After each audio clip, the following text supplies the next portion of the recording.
What is this one in Kurdish? Cold weather. For cold weather,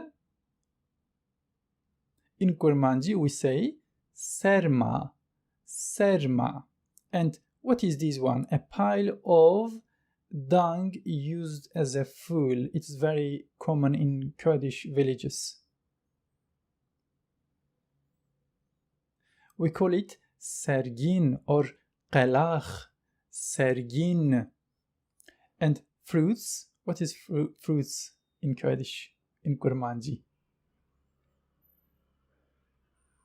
We call it feki or meyve, feki. And apricots in Kurdish, it is mishmish or qaysi, mishmish. And what is this tandoor, this kind of stove in Kurmanji Kurdish? It is tandoor, tandoor.